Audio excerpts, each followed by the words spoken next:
Good evening. Thank you so much for joining me here tonight and sharing this moment with me.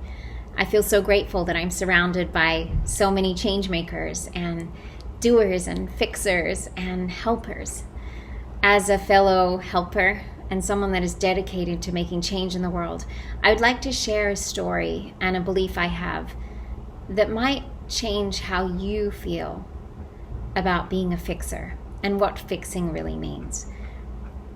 It's something that I had to learn, and I'm so grateful that I've learned, so I'd like to share with you. We humans, we have this uncanny ability to be able to disassociate from other humans.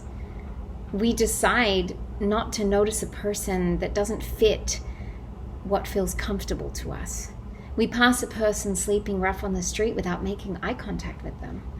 We pass around somebody on the sidewalk that isn't dressed how we feel comfortably. Or we turn our ears off when someone is sharing their opinion because it doesn't fit how we see the world. I believe that it is this othering, this separating, this I'm not like those people, or those people are different to me, that is keeping our world from truly thriving as it could. I believe that we humans are meant to coexist together, that we do feel each other on a visceral level, we can see each other on a more than visual level, and we could be helping each other every day to lift everybody up together.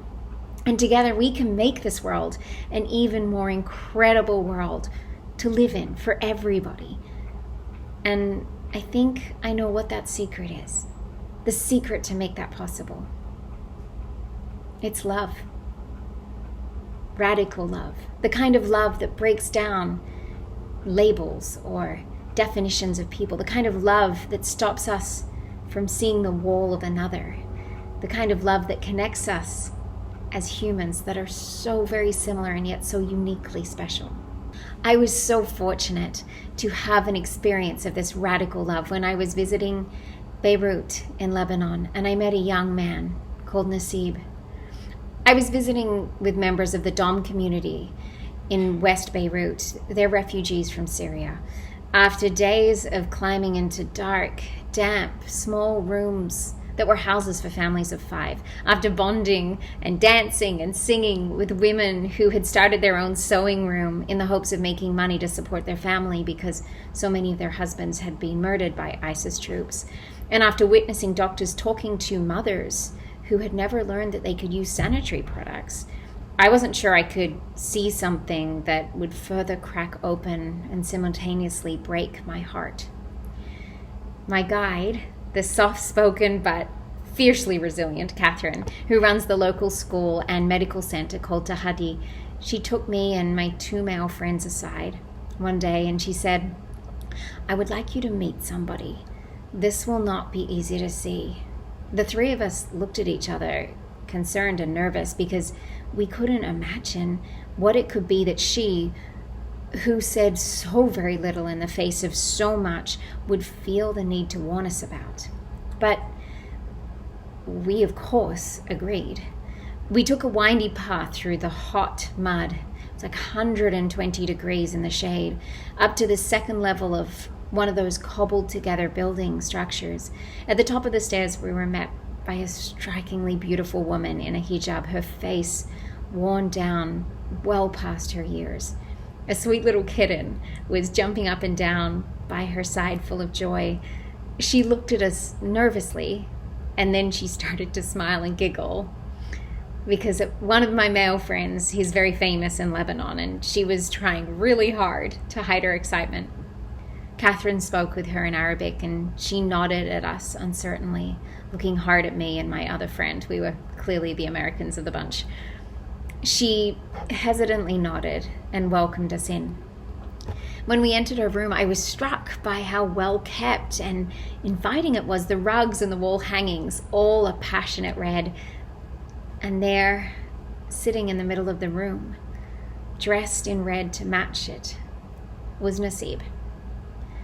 My heart skipped a beat and my stomach sank as I looked at Nasseib. But I also felt like I was being pushed forward towards him, like there was this imaginary hand saying, "Go on, In one instant, I took off my shoes, knelt on the mat in front of him, and I asked him if I could sit. I knew that he most likely couldn't answer that question, so I chose to sit, cross-legged, just like he was. In that same moment, I could feel behind me that my two male friends had stepped back against the wall. I almost could feel their gasp. I wanted to turn around and beckon them to come and join me, but something told me, don't take your eyes off Nasseib. Don't take your heart off Nasseib.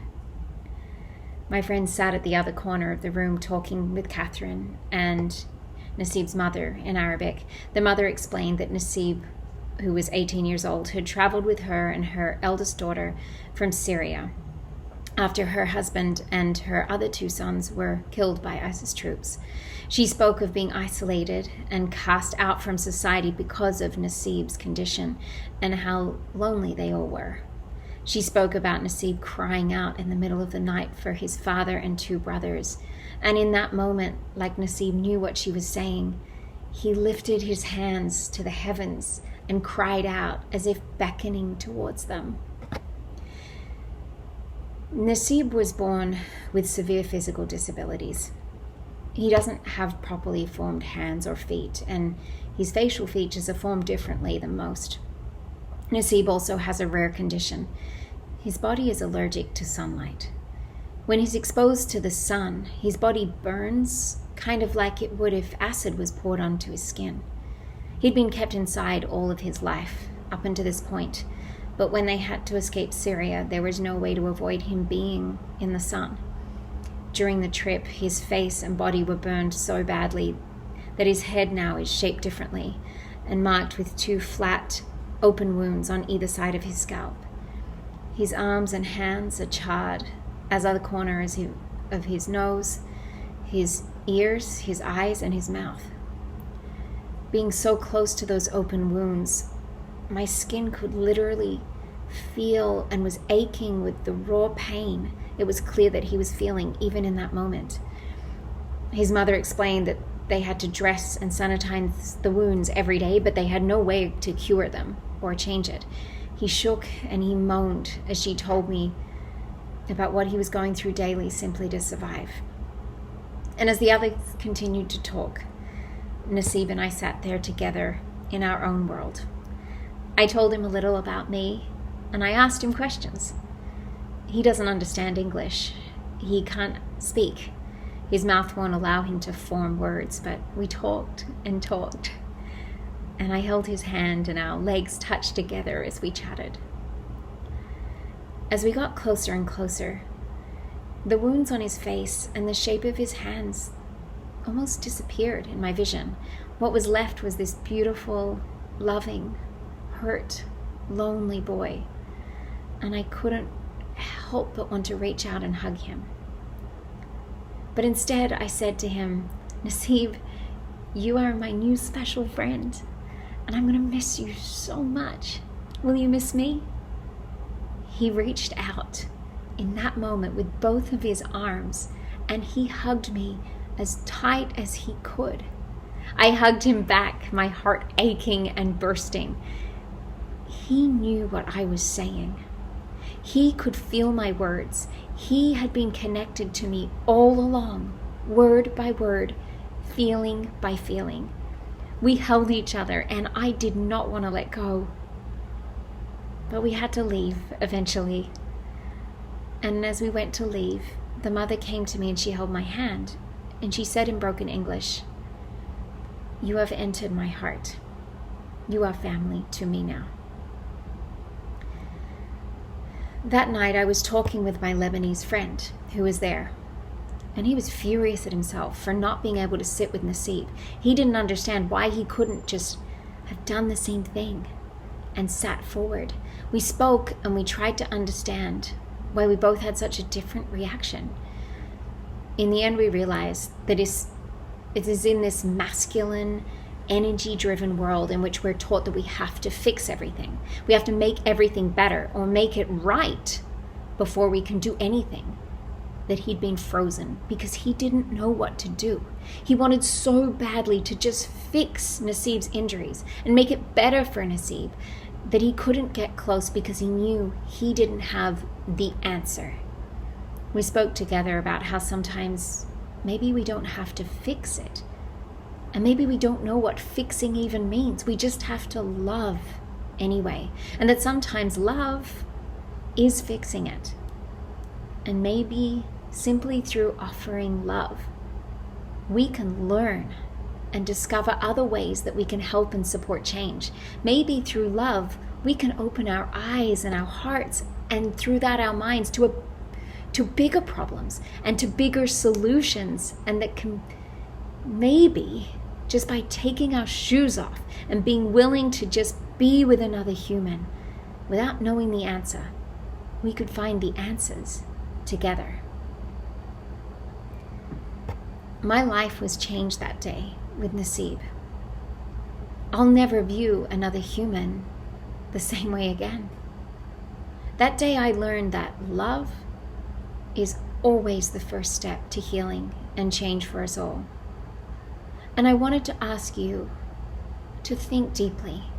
What is the problem or issue or challenge or hurdle that you've been trying to fix with answers or spreadsheets or strategic plans? What is the problem that you have in your world that maybe could be fixed, or maybe could do with just a little bit of radical love?